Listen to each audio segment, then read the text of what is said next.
السلام علیکم، welcome to our channel. کیسے ہیں آپ سب لوگ؟ امید کرتی ہوں آپ سب خیریت سے ہوں گے۔ تو آئیے چلتے ہیں آج کی سٹوری کی جانب۔ یہ کہنا تھا ان سے محبت ہے مجھ کو، فقط یہ کہنے میں مجھ کو زمانے لگے۔ سردیوں کی ایک ٹھنڈی شام تھی، رات کا ہلکا اندھیرا روشنی پر غلبہ پا رہا تھا، اور ٹھنڈی ہوا سردیوں کی اس شام کو مزید ٹھنڈا اور گہرا بنا رہی تھی۔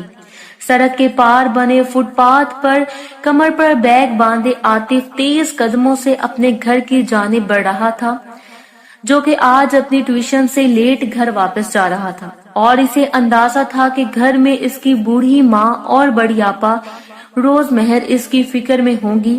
عاطف ایک 19 سالہ لڑکا، قد کاٹ کا، جسامت میں تھوڑا پتلا سا تھا، جس کی وجہ سے وہ عمر سے بھی تھوڑا چھوٹا لگتا تھا۔ عاطف 10 کلاس کا طالب علم تھا اور اسکول سے واپسی پر ٹیوشن پڑھ کے گھر جاتا تھا۔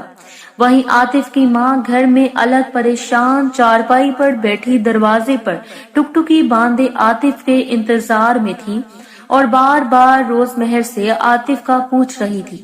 وہیں روز مہر کچن میں کھڑی کھانا پکانے میں مصروف تھی۔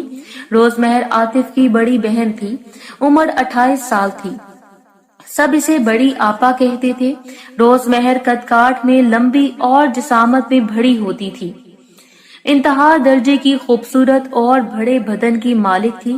روز مہر مشکل سے ہی 10 جماعتیں پڑھ پائی تھی، اور پھر گھر کی پابندیوں اور رواجوں کی وجہ سے اسے اسکول چھوڑنا پڑا، کیونکہ عاطف کا خاندان تھوڑا مذہبی اور بچیوں کی زیادہ پڑھائی کے خلاف تھا۔ کچھ ہی دیر بعد عاطف گھر میں داخل ہوا تو اس کی ماں کو اسے دیکھ کر سکون کا سانس آیا۔ عاطف ماں کے پاس جا کر بیٹھ گیا۔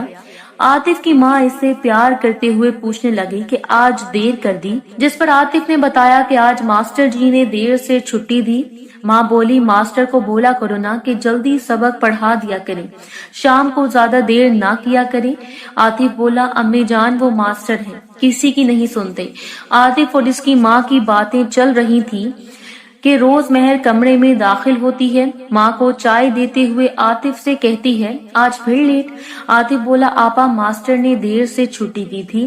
روز مہر بولی، ماسٹر نے دیر سے چھٹی دی یا تم خود ہی دوستوں کے ساتھ آوارہ گردیاں کرتے رہے؟ عاطف آپا کی بات سن کر مسکرا دیا اور بولا، نہیں بڑی آپا، ماسٹر نے ہی دیر سے چھٹی دی۔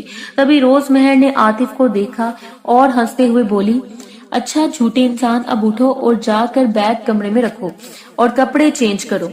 عاطف جلدی سے اٹھا اور اپنے کمرے میں چلا گیا۔ وہیں روز مہر بھی اٹھ کر کچن میں چلی گئی۔ عاطف کا گھر چھوٹا اور خوبصورت سا تھا، جس میں 3 کمرے، کچن، باتھ روم اور آگے تھوڑا سا صحن تھا۔ پہلا کمرہ عاطف کے ابو اور امی کا تھا، دوسرا کمرہ سامان اور مہمانوں کے لیے منتخب تھا، اور اس سے اگلا کمرہ عاطف اور اس کی آپا کا تھا۔ عاطف کے ابو ریٹائرڈ ملازم تھے اور آج کل اپنے کھیتوں میں کام کرتے تھے، اور یہی ان کی روزی روٹی کا وسیلہ تھا۔ عاطف کی فیملی مڈل کلاس اور مذہبی ٹائپ کی تھی۔ عاطف کے ابو بھی سخت مزاج اور سلجھے ہوئے انسان تھے۔ عاطف کپڑے چینج کر کے ڈرائنگ روم میں آ کر بیٹھ گیا، جہاں اس کی ماں چائے پیتے ٹی وی دیکھ رہی تھی۔ عاطف بھی امی کے ساتھ بیٹھ کر ٹی وی دیکھنے لگا۔ کچھ دیر گزری تھی تو عاطف کے ابو بھی گھر میں داخل ہوئے۔ عاطف نے ابو کو سلام کیا اور روز مہر بھی کچن سے نکل کر سر پر دوپٹہ سیدھا کر کے باپ کو سلام کرتے ہوئے ابو کے ہاتھ سے سامان لے کر کچن میں رکھنے چلی گئی۔ عاطف کے ابو بھی وہیں بیٹھ گئے اور روز مہر کی باتیں کرنے لگے۔ کچھ دیر بعد روز مہر کھانا لگاتی ہیں اور سب مل کر کھاتے ہیں اور ٹی وی دیکھتے ہیں، اور پھر تقریباً 8 بجے کے قریب سب سونے اور اپنے کمروں میں چلے جاتے ہیں۔ عاطف اور روز مہر بھی اپنے کمرے میں آتے ہیں اور سونے لگتے ہیں۔ عاطف کا کمرہ چھوٹا مگر خوبصورت تھا۔ کمرے کی دائنی دیوار پر ایک شیشے کی کھڑکی تھی جو کہ صحن کی جانب کھلتی تھی، اور کمرے کے درمیان 2 سنگل بیڈ تھے، جس میں ایک عاطف کا اور دوسرا اس کی آپا روز مہر کا تھا۔ عاطف اپنے بستر پر جاتا ہے اور رضائی لپیٹ کر لیٹ جاتا ہے، اور روز مہر بھی ساتھ اپنے بیڈ پہ بستر میں گھس کر سونے لگتی ہے۔ کمرے کی لائٹ آف ہوتی ہے، مگر باہر صحن میں جلنے والی لائٹ کی روشنی کھڑکی سے ہلکی اندر آنے کی وجہ سے کمرے میں ہلکی سی روشنی ہوتی ہے۔ آپا آج تو کچھ زیادہ سردی ہے؟ روز مہر، हाँ भाई, आज तो मौसम सही वाला ठंडा है, मेरे तो ठंडे पाँव भी जम गए हैं। आतिफ हल्की मुस्कुराहट देते हुए, आपा मेरे तो पूरे जिस्म की कुल्फी बनी पड़ी है। रोज महर आतिफ की ये बात सुनकर बोलती है कि ट्यूशन से वापसी पे सर्दी में आवारागर्दियां नहीं करना, ना तो इतनी सर्दी लगती ना। लेकिन आतिफ आपा की ये बात सुनकर मुस्कुराया और बोला, आपा आपको सब पता होता है, फिर इनके सामने जिक्र करने की क्या जरूरत है। रोज महर अच्छा है ना, मेरी तो सुनते ही नहीं हो तुम अम्मी की बेइज्जती का शायद असर हो जाए तुम पर। आतिफ एक तो आपा आप भी मेरी दूसरी माँ बनी रहती हैं, थोड़ा तो भाई का भी ख्याल कर लिया करें। बड़ी आपा हाँ बहुत अच्छे से ख्याल करूंगी। अच्छा आप चुप करके सो जाओ, खुद तो दोपहर तक सोते हो, मुझे तो जल्दी उठना होता है। आतिफ आपा की बात सुनकर मुस्कुराता है और फिर करवट बदल कर सोने लगता है। आतिफ और रोज महर की रोज सोने से पहले ऐसी बातें करना नॉर्मल रूटीन थी, क्योंकि आतिफ और रोज महर ही घर में दोस्त थे, तो दोनों की खासी बनती थी। सुबह आतिफ की आंख खुलते ही रोजाना की तरह इसकी नजर बहन पर पड़ी, जो इसे सरहाने खड़ी जगाने की पूरी कोशिश कर रही थी। आतिफ उठ पे जाओ, देखो 7 बज गए हैं, आज स्कूल से फिर लेट हो जाओगे। आतिफ के लिए सुबह उठना तो सबसे बड़ा जहाद था। आतिफ ने आधी आंखें खोली और आपा रोजमहर को देखते हुए बोला, उठ गया हूँ मेरी माँ, सुबह सुबह तंग करने आ जाती हो। रोजमहर आतिफ की बात सुनकर कमरे से बाहर की जानिब चलते हुए बोली, हाँ और जो स्कूल से रोज लेट हो जाते हो मनहूस, अपना नुकसान है, अब जल्दी से उठकर बाहर आओ, मैं नाश्ता लगा रही हूँ। और ये कहते हुए रोजमहर कमरे से निकलकर किचन में चली जाती है। आतिफ भी ना चाहते हुए गरम बिस्तर से निकला और वॉशरूम में अपना यूनिफॉर्म उठाए घुस गया नहाने। और कपड़े चेंज करने के बाद आतिफ ड्राइंग रूम में आया, जहां इसकी माँ, अब्बू और आपा इसका नाश्ते पे इंतजार कर रहे थे। रोजमहर आतिफ को आता देखकर कहने लगी, आ गए हुजूर, शुक्र है, अब जल्दी नाश्ता करो और स्कूल के लिए निकलो, पहले से लेट हो। आतिफ बैठे हुए आपा की बात सुनकर बोला, आपा आपको तो मैं सुकून में अच्छा नहीं लगता, आप तो चाहती हो मैं घर से बस बाहर ही रहूं। रोजमहर हाँ तो मैं यही चाहती हूँ, सुकून रहता है घर में जब तुम मनहूस नहीं होते तो।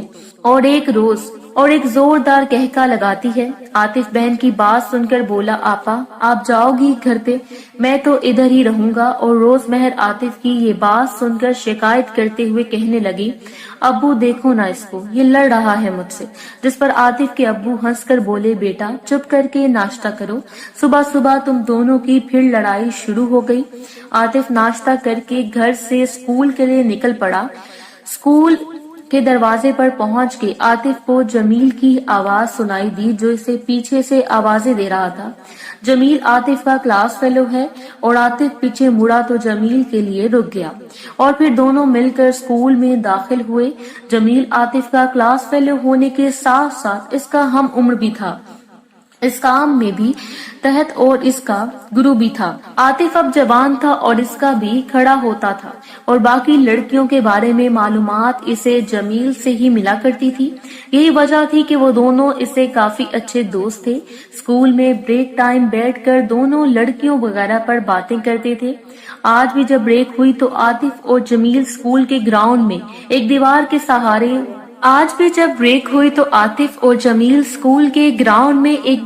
सहारे धूप में बैठकर बातें करने लगे। जमील, आतिफ तुम्हें आज एक नई बात बतानी है। आतिफ, हाँ बताओ क्या बात है। जमील, मगर एक शर्त पे कि तुम किसी से जिक्र नहीं करोगे। पागल हो यार, मैं पहले कभी किसी से बात की, बताओ क्या बात है। जमील ने कहा, तुम हमाद को जानते हो ना, जो अपनी क्लास का है। आतिफ बोला, हाँ हाँ जानता हूँ, इससे क्या हुआ। जमील ने कहा, इससे तो कुछ नहीं हुआ, पर इसने किया बहुत कुछ है। कमीना आजकल बड़े मजे कर रहा है। आतिफ बोला, क्या मतलब, कैसे मजे, खुलकर बताओ। जमील बोला, यार इसकी एक पड़ोसन है, इसके साथ वो मजे करता है। आतिफ बोला, चल झूठे, तुम्हें किसने बताया। जमील, मैं झूठ नहीं बोल रहा, इसने मुझे खुद बताया है कि इसकी पड़ोसन खाला शगुफ्ता के साथ वो मजे लेता है और खाला शगुफ्ता के साथ मैच भी खेल चुका है। आतिफ जमील की ये बात सुनकर सोच में गुम हो गया। नशे में पागल था, ऐसी बातें सुनकर और इसे ज्यादा तड़प होती थी और साथ ही साथ इसकी तलब एक और औरत की ख्वाहिश इसे पागल कर देती थी। जमील, क्या हुआ आतिफ, तुम किन सोचों में गुम हो गए? दोस्तों, कैसी लगी आपको आज की वीडियो? लाइक कीजिए, कमेंट करके अपनी राय का इजहार कीजिए, साथ ही साथ हमारे चैनल को सब्सक्राइब कीजिए। शुक्रिया।